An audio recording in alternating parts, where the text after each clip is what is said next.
parte de la sesión. Y ya está la maestra también lista presentando su diapositiva de parecer. Buenas noches, maestra, continuamos.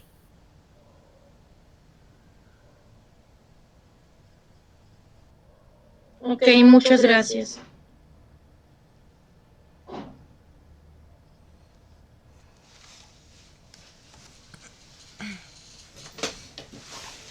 Ok. La segunda temática tiene que ver con la neurociencia, neurociencia cognitiva y neurociencia molecular, ¿no? Y cómo estas tres, de alguna u otra manera, se suman para poder ayudar a desarrollar lo que es la neurociencia y el aporte en la educación. Si hablamos un poquito más de la neurociencia, pues vamos a ver qué es el campo científico que se ocupa de estudiar el sistema nervioso en su totalidad, ¿no? Su objetivo principal es comprender cómo funciona el sistema nervioso central, periférico, desde el nivel molecular o desde el inicio de las células hasta el nivel de los circuitos y cómo estos circuitos dan origen a la cognición, es decir, a la adquisición del conocimiento, y cómo se da como resultado, pues, nuestros procesos cognitivos. Las neurociencias o la neurociencia abarca diversas disciplinas y enfoques de investigación, como por ahí, ¿no? Como gracias a algunos maestros participaron al inicio del primer tema, hablábamos de la neuroarquitectura, creo dijo uno de los maestros, neurofisiología, neuroanatomía, neuropsicología, etcétera. Todos los neuro más otra disciplina. También el sistema nervioso está implicado en numerosas áreas, ¿no? Medicina, psicología, arquitectura, la misma parte educativa, ¿no? Etcétera.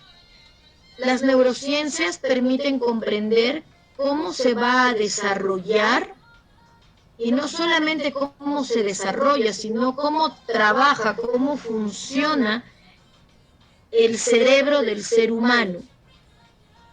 Y no solamente esta masa encefálica, sino también las otras estructuras que forman nuestro diencéfalo. Es decir, pues cerebro, ¿no? Que es esta parte, el encéfalo y la parte de atrás, la colita, que es la médula espinal, ¿no? Y todas las subestructuras, hipotálamo, tálamo, por ahí lo que uno de los maestros, la glándula pineal, etc. Y cómo todos estos, ¿no? Se van a ir relacionando con el comportamiento, las emociones, el aprendizaje y la cognición de nuestros estudiantes y de los seres humanos. Decíamos, ¿no?, de que gracias a que estas investigaciones, a raíz del estudio de esta masa encefálica llamada cerebro, pues no se han quedado, digamos, inmovibles, sino que con el pasar del tiempo estas han ido cada vez teniendo mejores resultados, ¿no? Y es ahí que la neurociencia ha dado pasos, digamos, agigantados, ¿no? Ha avanzado mucho en la parte tecnológica. Antiguamente, pues, no podíamos saber, ¿no? O conocer, de repente por ahí evidenciar cómo se movía, porque decíamos en una de las láminas anteriores que el funcionamiento tenía que ser dinámico, ¿no? De los procesos cognitivos. la tecnología cada vez ha ido mejorando y avanzando, que ahora tenemos aparatos tecnológicos muy sofisticados, por decirlo así, en los cuales se puede evidenciar mediante una reseña de colores, así como les he puesto este pequeño gráfico, ¿no?, de dónde se está produciendo un funcionamiento. Es más, creo que les voy a compartir un pequeño video en el cual se hace se podría decir un experimento en una paciente que entra a una tomografía magnética funcional, valga la redundancia, y entra a la máquina, que es como un tomógrafo que todos conocimos, y le hacen una serie de preguntas, ¿no? Estas preguntas tenían que ver con con la mayoría de los procesos cognitivos, la memoria, el de recordar, el de poder hablar para responder lo que le preguntaban, y habían partes que se prendían unas lucecitas, y ahí se pudo determinar el funcionamiento o la ubicación de cada funcionamiento según el proceso cognitivo, ¿no? Hace mucho tiempo atrás, la manera de evaluar neurológicamente era pues invadiendo o tocando, ¿no?, nuestro cerebro. Pero se pudo también detectar de que de repente si un paciente entraba a una operación por algún tumor, algún derrame cerebral, etcétera, en alguna zona de nuestro cerebro, al momento de tocarlo, no solamente podía de repente tratar esa lesión, sino que podía enfermar otra parte del cerebro. Por lo tanto, con el tiempo, pues empezaron a prohibir de que no se debe de invadir zonas cerebrales, sino por el contrario deberían haber zonas no invasivas, y es ahí donde empezaron a crear estos tipos de técnicas o aparatos tecnológicos, ¿no? Se crearon las tomografías, que en un inicio solamente eran tomografías anatómicas, que es la que todos en algún momento hemos usado o utilizado por algún tipo de descarte de enfermedad, que es vamos a decirlo literalmente, una fotocopia de nuestro cerebro o de alguna estructura de nuestro cuerpo, ¿no? De repente una resonancia magnética simple. Luego, pues, mejoraron estas técnicas y empezaron a aparecer aquellas técnicas de neuroimagen funcional. Valga la redundancia, y alguno también ya debe haber pasado por ello, ¿no? Nos dicen, te vamos a tomar una resonancia magnética con contraste, ¿no? Nos infiltran un líquido, y este líquido hace de que toda nuestra masa cerebral se relaje, y al momento de que pasa por la máquina se empieza a prender, ¿no? Empieza a haber unos colorcitos, que es aquellos procesos cognitivos que en ese momento estamos pensando. De repente si alguien entró con alguna preocupación, o de repente entró y se empieza a mover, hay algunas partes que se encienden de diferentes colores.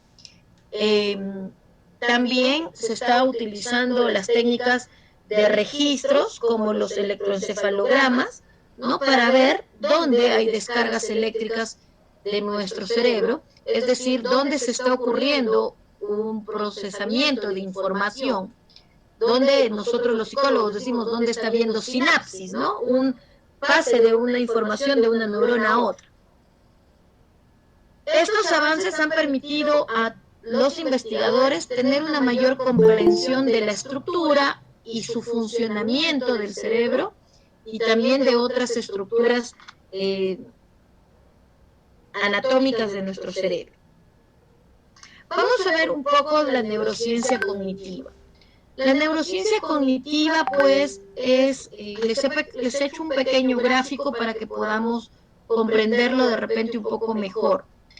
La neurociencia cognitiva es la asociación de aspectos, ¿no? Propiamente la neurociencia el estudio del sistema nervioso, la parte biológica, neurológica, más, vamos a ponerle algo simbólico acá, más la parte psicológica cognitiva, es decir, todos nuestros funcionamientos, memoria, pensamiento, lenguaje, movimiento, etcétera. Y más, acá también, otra área que quieran. De repente puede ser la parte educativa, puede ser la parte física, puede ser arquitecta, etcétera. Cualquier otra área. Y si queremos atribuirle una definición un poco más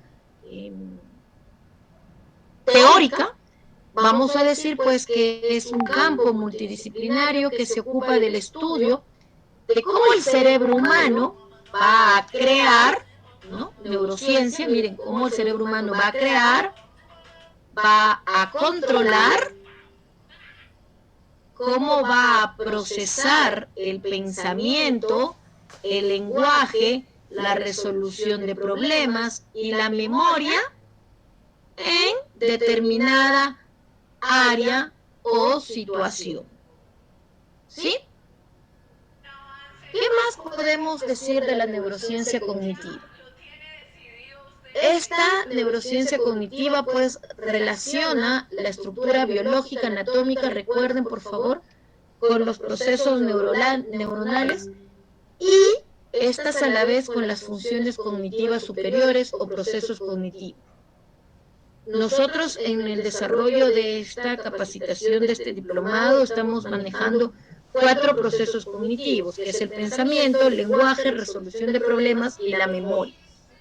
Si nos basamos propiamente en el pensamiento, vamos a decir que la neurociencia cognitiva busca comprender cómo originar, cómo generar y a la vez, después de haber originado, creado, iniciado, cómo va a procesar los pensamientos de este individuo o de este estudiante, ¿no?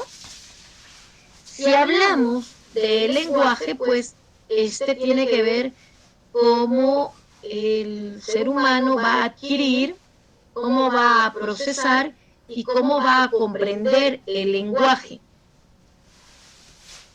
También tiene que ver con estudiar propiamente las áreas relacionadas que tienen que ver con la producción, ¿no? Por ahí uno de nuestros compañeros, el maestro, hablaba del hemisferio izquierdo, que tiene que ver propiamente con justamente adquirir la capacidad de poder expresar lenguaje, hablar, que tiene que ver con el área de Broca en el hemisferio izquierdo, lóbulo frontal, y el área de Wernicke, que tiene que ver con la comprensión del habla, ¿no? Que está en el temporal. La lectura, la escritura y las traducciones también tienen que ver con estas áreas, ¿no?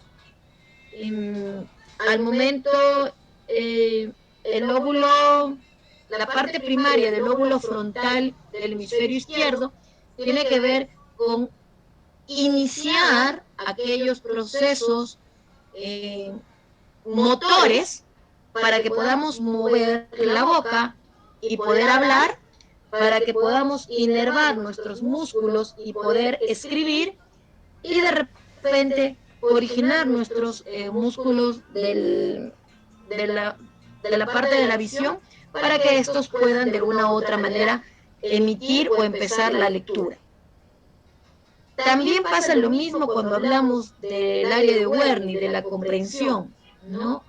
Ahí se dan las famosas afasias. Estas tienen que ver con la incapacidad, pues, para no comprender. Acá podemos encontrar trastornos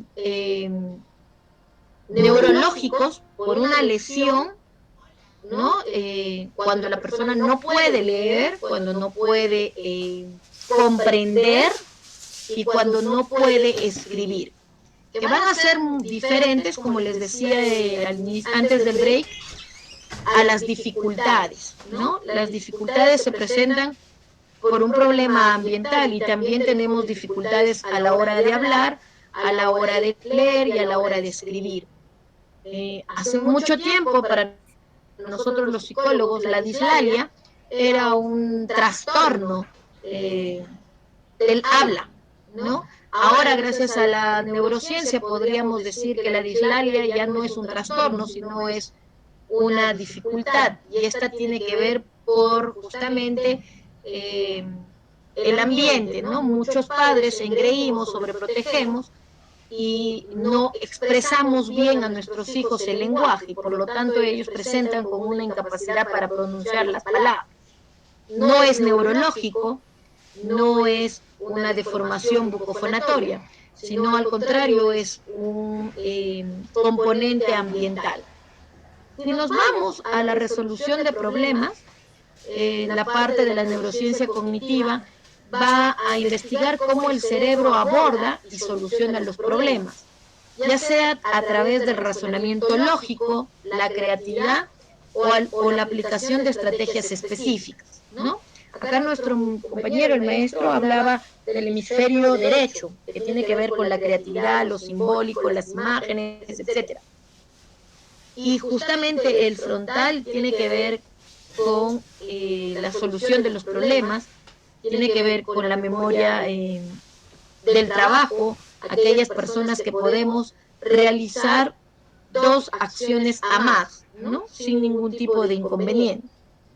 Y por último, nuestra memoria, que la neurociencia cognitiva busca entender cómo esta tiene esta capacidad de almacenar lo aprendido, ¿no? Y luego recuperar, es decir, evocarla, traerla del pasado al presente, así como los procesos de codificador, consolidación y recuperación de la memoria.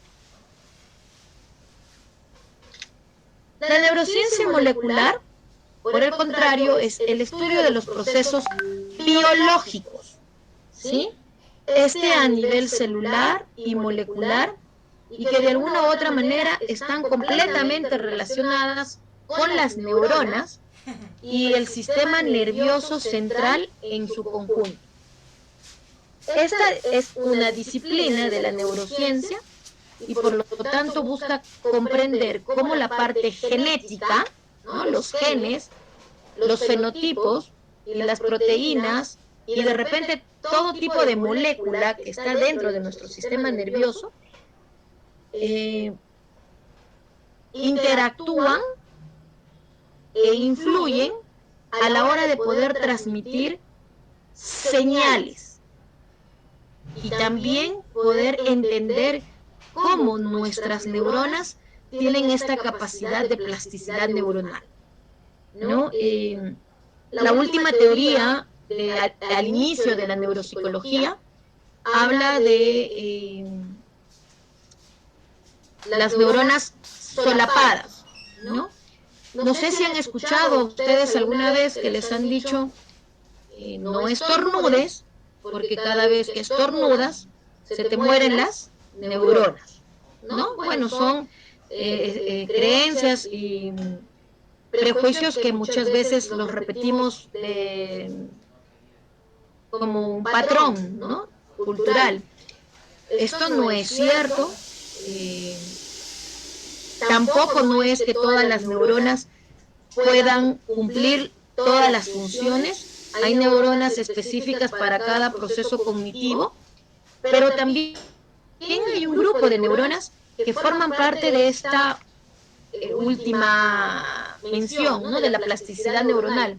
La teoría de Privan dice que las neuronas solapadas son aquellas que si hubiera algún tipo de lesión o algún tipo de daño, estas neuronas van a solapar, es decir, van a correr y van a cubrir a las neuronas que se lastimaron o se dañaron para que la función no desaparezca y la persona pueda continuar teniendo esa función.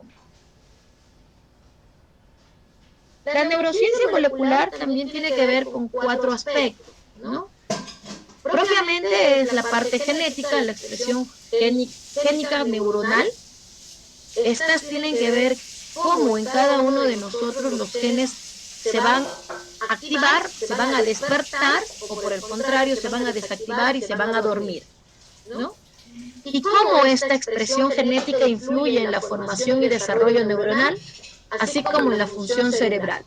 Esta expresión genética tiene que ver mucho con cuando hablamos en el ADN de los alelos o de los genes dominantes y recesivos, ¿no? Ahí podemos entender cuando un gen va a dominar y cuando otro va a ser recesivo, es decir, va a desaparecer o se va a desactivar. El siguiente aspecto tendría que ser la señalización celular. Esta tiene que ver pues con el estudiar mecanismos de señalización intracelular que ocurren en las neuronas, ¿no? Esta tiene una relación muy cercana entre las proteínas y las moléculas, que de alguna u otra manera estas pues marcan una señalización a la hora de poder transmitir información entre las células, ¿no? Acá hablamos, miren, de los neurotransmisores que de alguna u otra manera pues condicionan al que nuestras células pues estén de alguna u otra manera trabajando, ¿no? Emiten señales, ¿no? La dopamina, la serotonina, pues nos emiten una señal que es el de repente el de estar alegres o el de estar cansados, aburridos, ¿no? La plasticidad sináptica tiene que ver pues con evaluar todas las fibras nerviosas, es decir, aquellas neuronas que van a ser sinapsis, ¿no? Hay conexión, es decir, están entrelazadas una neurona con otra, y cuando ellas decidan, ¿no? Van a poder modificar y adaptarse a esta actividad neuronal. Esto incluye mecanismos de plasticidad a nivel molecular y celular que permitan de alguna u otra manera el aprendizaje y la memoria. Ha habido en mis épocas, por decirlo así, me enseñaban y me decían, ¿no? Que toda información nueva pasa por un proceso primero de asimilación, es decir, retener la información y luego acomodarla. Incluso literalmente nos hablaban que era como una especie de bloques de ladrillos, que aquel que no te servía lo tienes que ya pasarlo al último de tus recuerdos, de tu memoria, para que la información nueva esté, digámoslo así, ocupando uno de los primeros lugares, ¿no? Si podríamos comprender esa teoría o esa manera de explicarla con la plasticidad sináptica, pasa algo parecido, ¿no? Y vamos a decir que se modifican y se adaptan. Bueno, las neuronas cuando reciben una información nueva, vamos a seguir el ejemplo, la teoría con la que nos enseñaron hace mucho tiempo. Bueno, que se hacen unos bloques de ladrillos, si de repente la información nueva no es para ellos significante, pues no se modifica, no se mueve el ladrillo y por lo tanto no va a haber acomodación, ¿no? Y por último, la neurodegeneración y enfermedades neurológicas. Esta investiga cómo las alteraciones moleculares y celulares contribuyen al desarrollo de enfermedades neurológicas, como el Alzheimer, el Parkinson y de repente la esclerosis múltiple, que son enfermedades degenerativas de los procesos cognitivos, ¿no? De alguna u otra manera, con el pasar cronológico de la edad del paciente, esta va acrecentando y va perdiendo esta función. Todos sus procesos cognitivos, ¿no? En el Alzheimer básicamente la memoria, en el Parkinson ya es motor, las alteraciones de la conciencia, también la memoria, mientras que en la esclerosis múltiple ya estamos hablando de una enfermedad un poco más compleja, pero que a la misma vez es degenerativa.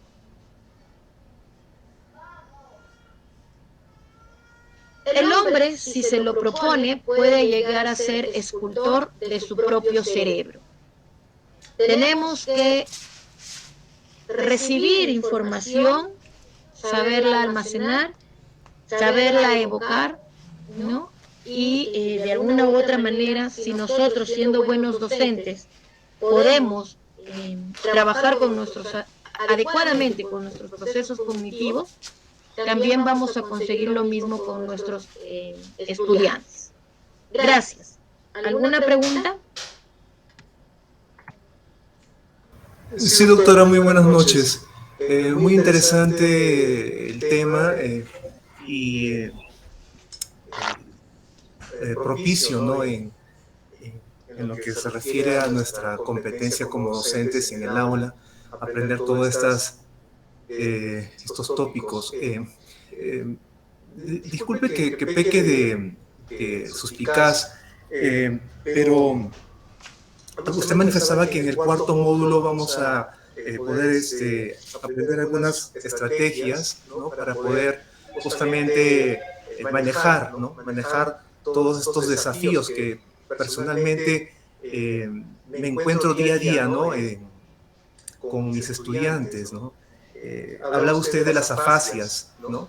Y estas afasias diversificadas tanto en la lectura, en el habla y en la escritura, que soy testigo de ello, ¿no? Tengo, si vale el término, o sea, tengo estudiantes con estas afasias, ¿no? Y realmente es un gran desafío, ¿no?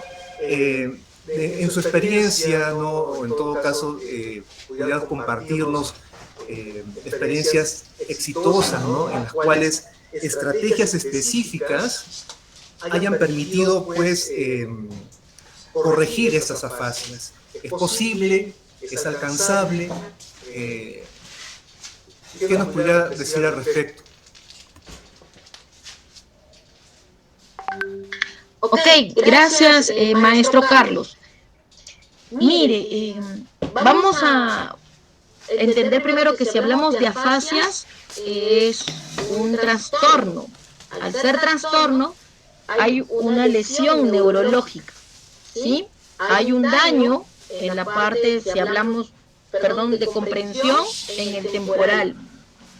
Y si hay una lesión neurológica, pues la manera de evaluación tiene que ser multidisciplinaria, tiene que haber un neurólogo, tiene que haber un neuropsicólogo, tiene que haber diferentes métodos de evaluación, tanto como hablábamos creo en una diapositiva, con la parte de las máquinas que ahora estamos utilizando. Y si hay recuperación, va a depender del grado de la lesión, ¿no? Las teorías hablan de que si la lesión en la corteza cerebral, voy a continuar con su pregunta específica de una fascia, en el temporal es supuestamente en tamaño grande, la complejidad de la dificultad de la fascia también va a ser grande. Por ahí podemos entender que la manera de poder tratarlo va a ser un poco difícil, pero no imposible. Va a tener que seguir mucha rehabilitación para poder mejorar un poco o mantener lo poco que le queda de memoria, de comprensión, etc. Yo no creo que tengamos casos afásicos en la universidad. Lo que tenemos son dificultades del aprendizaje. A esas dificultades del aprendizaje les vamos a agregar el DIS, ¿no? Por decir, si hablamos en cuanto a la lectura, hay muchos de nuestros estudiantes cuando leen nos cambian una palabra, ¿no? No leen bien. Entonces, por ahí sí hay un buen pronóstico de que podamos hacerlos leer libros, ¿no? O de repente hacer leer las diapositivas de los docentes, que los lean ellos en cada cierto tiempo, hacer una especie de autoayuda con otras técnicas que tengan que ver con la parte de la lectura, de la comprensión. Todas estas dificultades no aparecen de la nada, sino al contrario aparecen porque hay un estímulo que está provocando esa dificultad. Básicamente esa incapacidad que tienen es por el factor ambiente, ¿no? No le podría dar específicamente, pero le cuento un caso. Cuando yo estudiaba hace mucho tiempo, en la universidad yo tenía un docente que cuando entraba a clases, lo primero que hacía era alzar mucho la voz, nos separaba entre blanco, esta fila se sentaban los alumnos blancos y acá los negros, discúlpenme la expresión, y la manera de tratar a esa separación era muy marcada, muy notoria. Eso hacía de que, vamos a suponer, de que a los que nos trataba bien porque éramos blancos, aprendíamos bien, pero aquellos que los trataba mal, no aprendían. Y poco a poco ya no entraban a clases, o cuando entraban, empezaban a tener ciertas inconvenientes a la hora de hablar, tartamudeaban, ¿no? Que es un problema de dislalia. De repente por ahí, en el caso de las muletillas, ¿no? Siempre han visto estudiantes que de repente cuando salen a exponer, se quedan callados y de repente empiezan, para poder hablar, empiezan a moverse. Son herramientas que utilizamos para que de repente podamos continuar con esa actividad. Entonces, lo que primero que tendríamos que hacer es poder diferenciar a nuestros estudiantes qué es lo que tienen, ¿no? Si es una dificultad del aprendizaje, podemos crear estrategias y metodologías para que su aprendizaje mejore. Pero si es un trastorno, tendríamos que derivarlos, hablar, ¿no? De repente creo que hay tutores, derivarlos para que puedan pues, recibir una evaluación necesaria y poder determinar qué tipo de trastorno pueda tener. Porque en ese caso es difícil poder lograr que puedan aprender, ¿no? Hay una película muy interesante que de repente les puede ayudar. Lo voy a mandar al maestro Michel para que lo pueda mandar o compartir, o de repente en el grupo les pongo el nombre, donde se puede ver cuándo son los trastornos sobre las agrafias, dislexias, acalculias, etcétera, ¿no? Con eso podríamos, la acalculia, por decir, sí es un trastorno. A es sin o falta de relación o comprensión de los números, ¿no? Todas las A sí son trastornos neurológicos y las DIS sí son dificultades. Entonces, por ahí ya les voy ayudando, que si alguien tuviera un diagnóstico acalculia, alexia, agrafia, hay un problema neurológico biológico.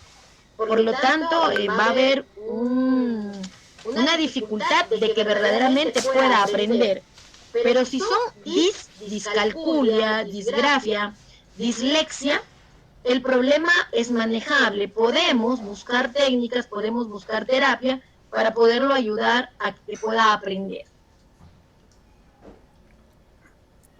Muchas gracias, profesora. Y claro, me retracto porque había entendido mal, ¿no? Había confundido dificultad con afasia. En todo caso, lo que se está manifestando en las aulas son dificultades, no afasias. Así, correcto. Muy bien, gracias. A usted, muchas gracias. Tenemos la mano levantada del doctor Berli, y luego el doctor Flores, sí. Por favor, doctor Berli. Sí, buenas noches, no sé si se me escucha bien. Sí, buenas noches. Sí, buenas noches. Bueno, yo tenía una preocupación. Yo enseño el curso de Filosofía de la Comunicación y un capítulo, digamos, del curso tocamos la parte de la filosofía que critica el neurocentrismo, ¿no?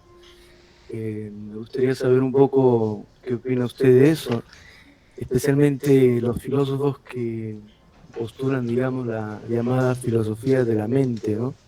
En donde está en discusión si la mente es algo fisiológico, neurológico, o es otro tipo de situación, ¿no? Como la de los filósofos, hablamos de la parte de la simbolización, la parte netamente cognitiva.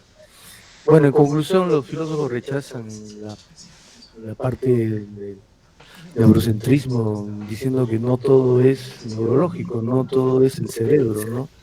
Que hay otra parte importante en el aprendizaje que es netamente filosófico, ¿no? Por eso quería saber un poco su opinión al respecto. Gracias.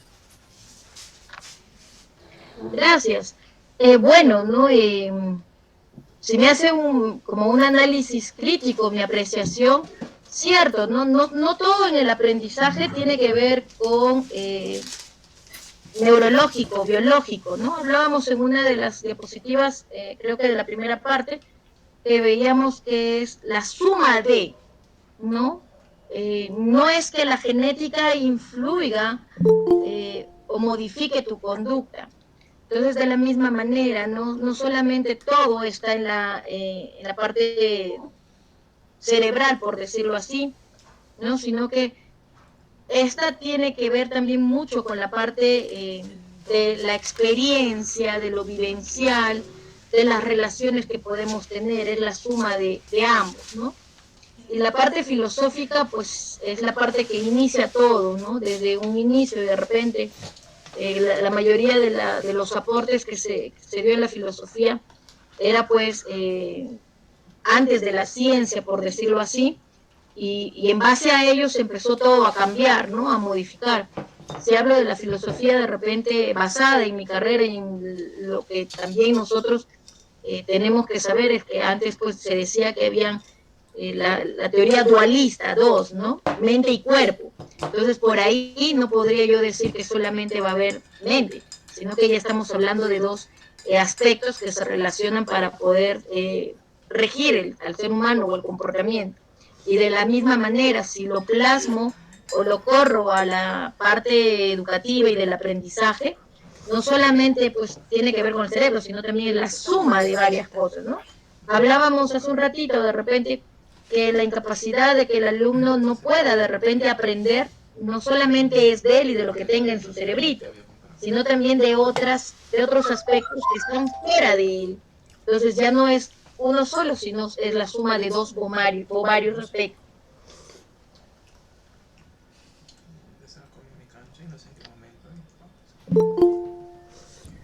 Buenas noches. Quiero formular una pregunta, una inquietud. ¿Puedo? Sí, dígame. Buenas noches.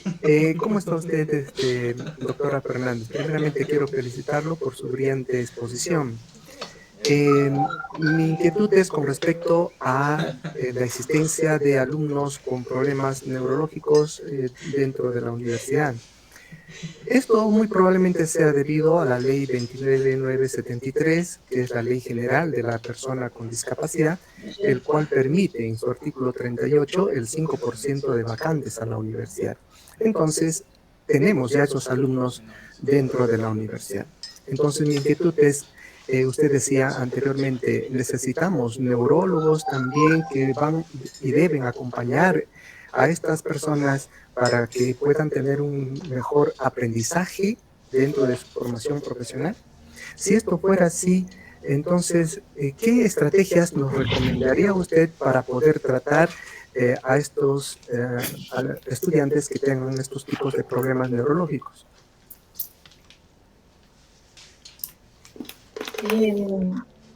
Sé que es difícil, ¿no? Sé que eso es se podría decir como una meta de nosotros los docentes cuando nos toque un estudiante así, ¿no? No podemos, con todo lo que ha aparecido de los derechos humanos, más no sé si me equivoca, esta ley que usted menciona tiene que ver la misma de los colegios, que es la parte de la inclusión, creo. Lo que tendríamos pues es, primero hay una área que son las áreas de tutoría, ¿no? Ahí, si hablamos en tutoría, no solamente es el seguimiento al estudiante académicamente, sino también tutoría tiene que ver el seguimiento de la parte emocional del estudiante, porque muchas veces decíamos no solamente es ¿por qué no aprende? Hay situaciones que impiden de que uno pueda concentrarse, etcétera, ¿no? Todo lo que ustedes de repente ya han podido apreciar en clase. De la misma manera debería haber dentro de esta de bienestar, creo es, en tutoría, debería haber un área, así como ve la parte académica, la parte emocional, también la parte de repente neurológica, biológica, ¿no? De estos estudiantes, porque de alguna u otra manera el solo hecho de ir a un lugar donde todo el mundo te mira mal, ya genera un cambio, ¿no? Y va a depender de él, de cómo él lo acomoda, lo asimila, para poder responder a esta situación.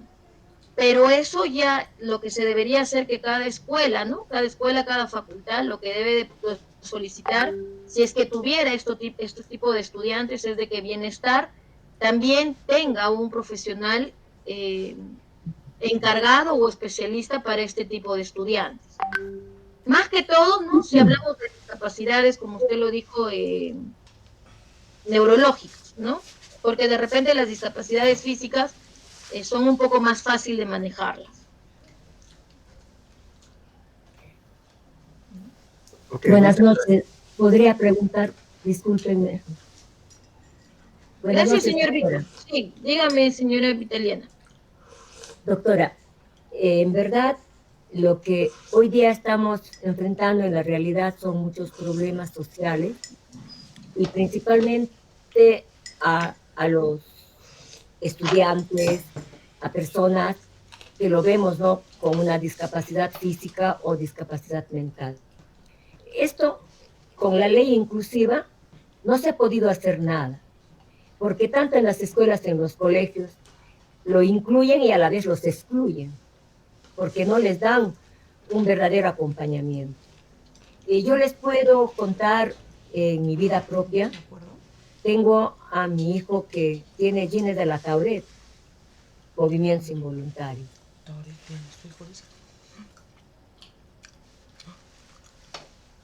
¿Y qué es lo que se necesita, no? Como usted dice, tiene que haber acompañamiento de docente, el acompañamiento netamente familiar, ¿no? Y también debe haber el acompañamiento de un psicólogo y de un neurólogo.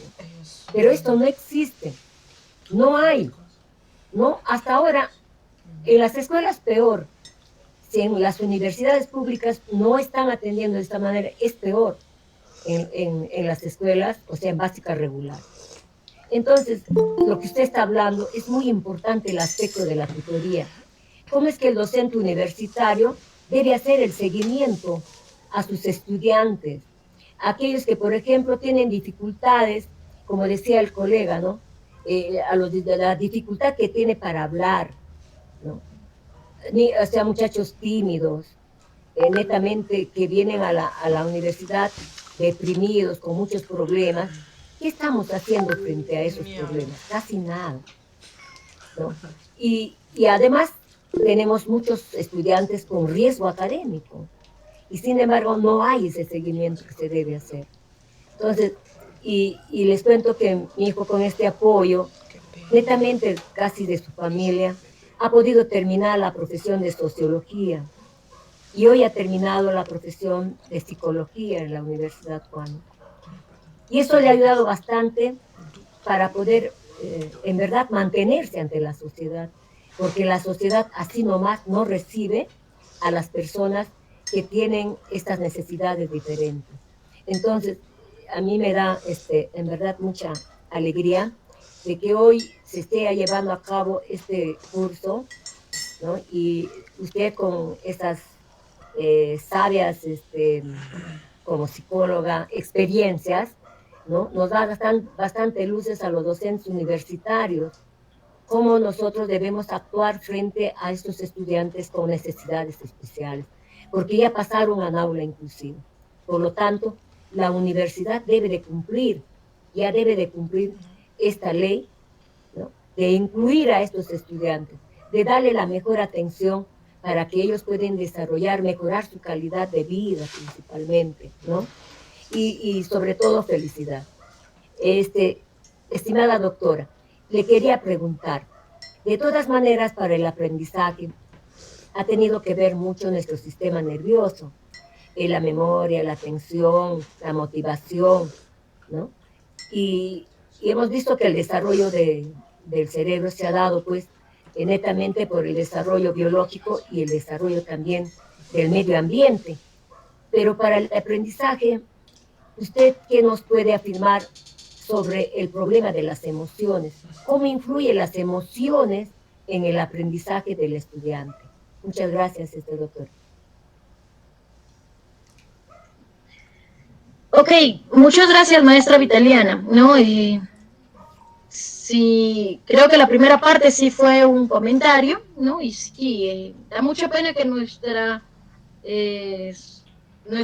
autoridades de repente, no solamente en las universidades, sino en todas las instituciones públicas, todavía no puedan considerar de que la inclusión ya es algo que tenemos que vivirlo a diario, ¿no?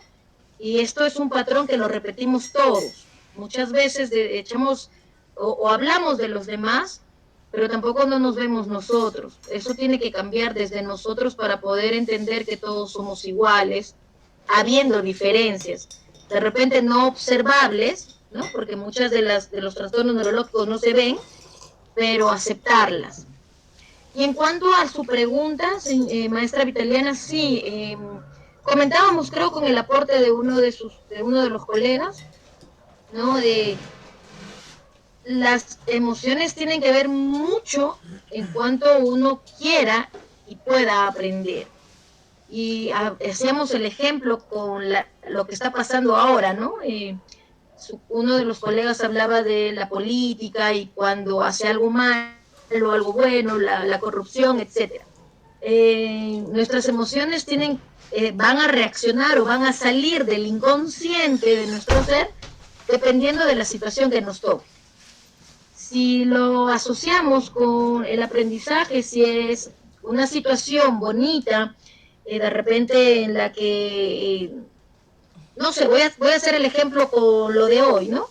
De repente les ha gustado, han aprendido, etcétera, están bien, sus emociones son de felicidad, el conocimiento y el aprendizaje que están teniendo va a quedar, lo van a mantener. Pero si de repente por ahí alguien, no, eso yo ya sabía, o emite algo negativo, está de mal humor, etcétera, no va a poder captar mucho ni nada, ¿no? Va a pasarlo nada más. Entonces, las emociones influyen mucho en el desarrollo del aprendizaje, y no solamente del aprendizaje, sino también el desarrollo del ser humano, ¿no? Por eso se dice que cuando estamos felices, todas las cosas nos van bien. Y eso de todas las cosas incluye el aprender, ¿no? El de las cosas nuevas. Si hacemos las cosas malas, pues no vamos a aprender nada. ¿Sí, señora Vitaliana? Doctora, gracias por la respuesta. Muchísimas gracias.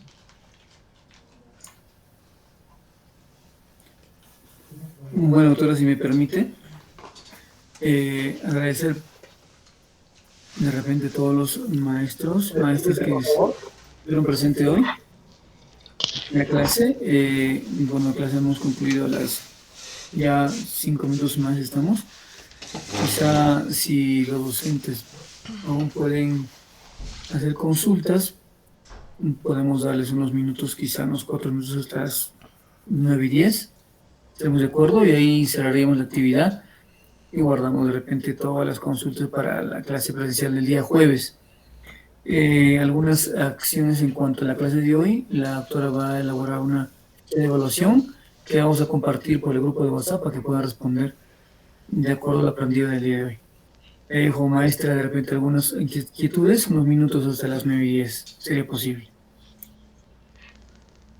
Si me permite, por favor. Claro, sigue, maestro. Muy bien, bueno, mi nombre es Leo Cisneros, soy docente de la Facultad de Psicología. Quiero en primer lugar resaltar y felicitar por este trabajo que se viene desempeñando de incorporar las neurociencias a la educación universitaria. Resaltando también, la Facultad de Psicología tiene una segunda especialidad en neurociencias y educación desde hace ya 10 años. Y es que lo neuro está de moda, ¿no? Uno se puede despertar en la madrugada y dice, Si tienes problemas con la próstata, con tus relaciones sexuales, hay un fármaco que es neuropasión, por ejemplo, ¿no? Neuroarquitectura, neurodidáctica, neuroarte, neurodeporte, neuro todo. Sí, eso es cierto, el neuro está de moda. Es que en los años 60 surge, pues, en el MIT, ¿no? Instituto Tecnológico de Massachusetts, surge esto de las neurociencias, ¿no? El doctor Smith es uno de los que ha desarrollado esto de las neurociencias y se tiene un avance significativo. Imaginemos, quisiera dar ese aporte, que la inversión que se hizo en el estudio del cerebro en los últimos años ha sido como la inversión que se hizo en el proyecto Manhattan para la construcción de la bomba atómica y el proyecto de el genoma humano. Solo que los resultados de las neurociencias no han sido tan difundidos, pero no han tenido el éxito que han tenido los otros proyectos. Entonces, en cierto modo, es bueno ahora ver que las neurociencias, por ejemplo, está como curso en casi todas las escuelas profesionales de educación a nivel nacional. En todos los institutos pedagógicos también se está incorporando este curso de neurociencias, porque no le podría yo preguntar a un urólogo que me haga un diagnóstico sobre mi corazón. El profesor debe saber cómo funciona el cerebro, porque el cerebro se encarga de aprender. Entonces, por ahí ha habido un vacío durante muchísimos años. Ese vacío que se trata de llenar con estos proyectos, que seguramente habrán tratado en el primer curso, no he tenido oportunidad de estar por motivos de salud, pero el proyecto Ryan, el proyecto del cerebro azul, que grandes descubrimientos que se han dado, que ahorita los podemos aplicar a la educación. Entonces, quiero resaltar este hecho de que estemos aquí tratando estos temas y es importante que la mayoría de los colegas tengamos una idea, ¿no? Tengamos una idea del funcionamiento cerebral. Cierto, hay muchas cosas que aprender. Hay unas cosas que son complicadas. Hablaba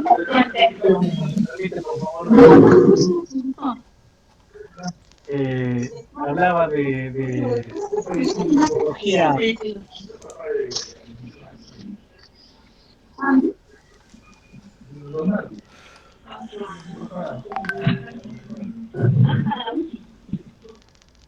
Bueno, creo que ahora sí. Hablaba de biología molecular y la explicación ahora sobre lo que es el aprendizaje es a nivel molecular, pues ya esa explicación de cambio de conducta, transmisión de información ya no funciona. Existen nuevas informaciones a las cuales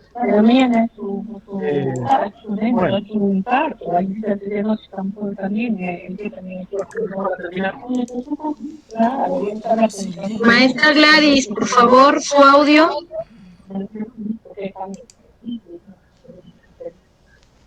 Bueno, entonces, sí, consumo cuidado, creo yo, también el tratamiento de estos temas, en tanto que hay una difusión de información bastante, y el resultado de todas estas investigaciones no se puede transmitir de una manera, como les podría decir, generalizada, en el sentido de que hay que tener mucho cuidado con los datos que se dan. Los nuevos conceptos que se están presentando son los conceptos nuevos que se van a brindar para la nueva educación. Se está hablando desde las neurociencias de la configuración del cerebro, es decir, la educación ya no debe transmitir información nada, sino debe configurar el cerebro de los niños, de los adolescentes, para que ellos puedan aprender. Y esto es un tema novedoso, interesante. Recién está en boga, eso es cierto. Los resultados del proyecto Ryan debieron haberse presentado en el 2018. Por motivos de la pandemia no se presentaron, 2023 estamos y aún no se da. Yo quiero resaltar una vez más esto, felicitar a la universidad por emprender estos temas, y creo que estaremos pendientes, en especial lo que nos interesa a nosotros, ¿no? En especial este punto de cómo mejorar mi habilidad didáctica tomando en cuenta las neurociencias.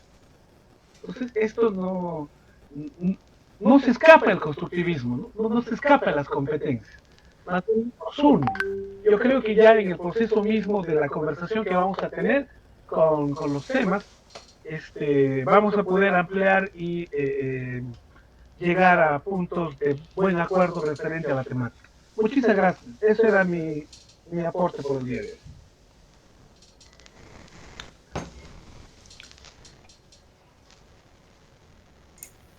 Bien, bien, maestro. Creo con ello, distinguidos catedráticos, distinguidos doctores y doctoras, concluimos la clase del día de hoy. Felicito bastante la participación de todos ustedes y alegra sobremanera el interés que ponen cada uno de ustedes, distinguidos doctores. Agradecer a la maestra Julita su participación del día de hoy, también nos acompañará el día jueves. Con esto concluimos la clase virtual de hoy, martes 30 de mayo. Estaremos en las aulas este jueves, 1 de junio. Agradezco infinitamente a todos ustedes, doctores.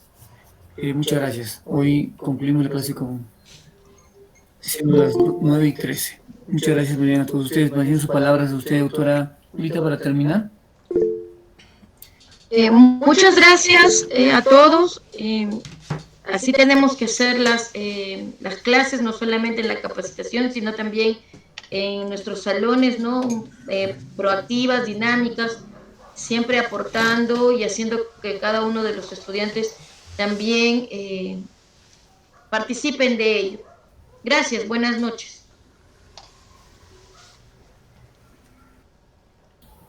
Buenas noches,